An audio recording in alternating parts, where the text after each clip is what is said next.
Hi there everybody and welcome back to Sean Cameron Photographic. And now just look what those lovely people from Wex have sent to me. I'll tell you what, when a case arrives with wheels, you know there's something special in there. And special it is. For a couple of months now I've been waiting to get my hands on the Nikon Z400 f2.8 and now I've got a chance to test it. I'm going to put it through its paces in this two-part special at the famous Red Kite feeding station, and that's at Gigra in Wales.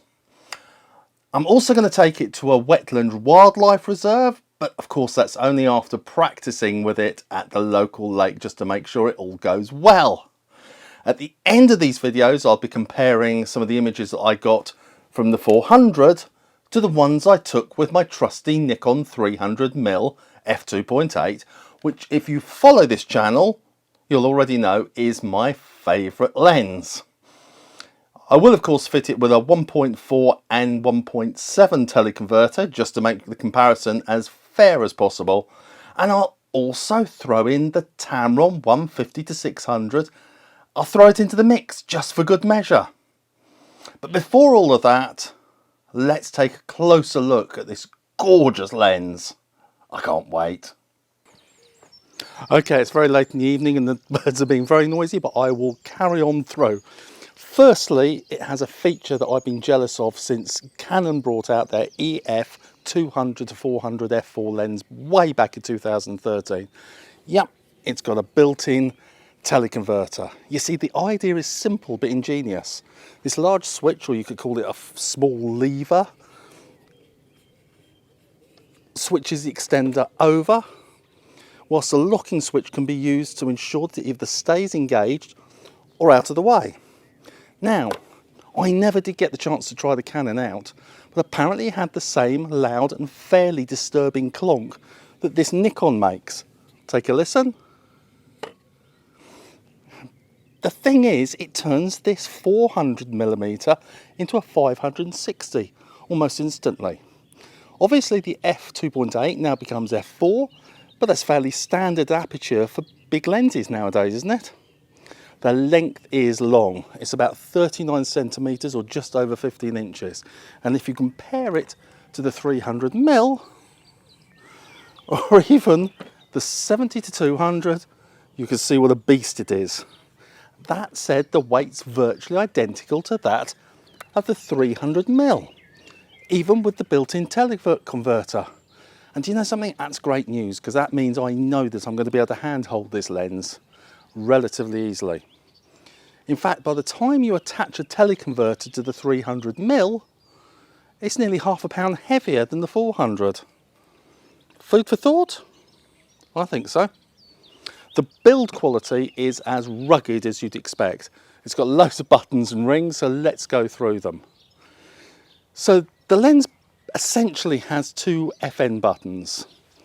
The one with LFN, or lens function, seems to be factory set to single point focus, and the four at the front can only be set to the same thing, which by default is set to focus lock. Now I chose to change these to 3D tracking. The focus ring is smooth and can't be reassigned, but then again, why should it? Then there's a silent control ring, which by default is set to change the aperture. You can assign it to different functions, but I couldn't, to be honest, see any reason to. Possibly if I had the lens for longer, guys, please. Anyway, I would think it's useful for videography, as there's little or no movement or noise when you turn it, unlike the clicks you'd get on the front dial of the camera. For me, I'd only ever use it when the camera and lens are mounted on the tripod, as I can't reach it comfortably when I handhold the lens. Now that's partly due to the positioning, but also the balance of the lens, which is very much aimed towards the rear of the lens. Nikon say this is for stability and better posture. My gut feeling is that it's inevitable given the teleconverter. I mean, you've got the mechanism, you've got the housing, it's quite a lump on the side there. It's got to be heavier, hasn't it? Now, I could be guilty of being a little bit less than generous about that, but that's my feeling. Okay, next there's the front ring, which works with the memory set button. Now, if you find a focus position that you want to return to, you press memory set, and that distance is stored. After you've refocused on other exciting shiny things, you can return to the stored setting by turning this ring left or right. Now, I'm not sure that it's any faster than just refocusing, but I guess it's more accurate if you need to focus precisely and quickly. It certainly jumps to it. And I guess it's also useful if you don't want to focus, you want to focus slightly off the thing that you expect to appear. Anyway, the other features are fairly standard on here. You drop a filter in here like a lot of the others. You can select auto or manual, and focus limiter. And those you'd find on most other Nikon lenses. And do you know, I've had enough of talking. I want to go and try it.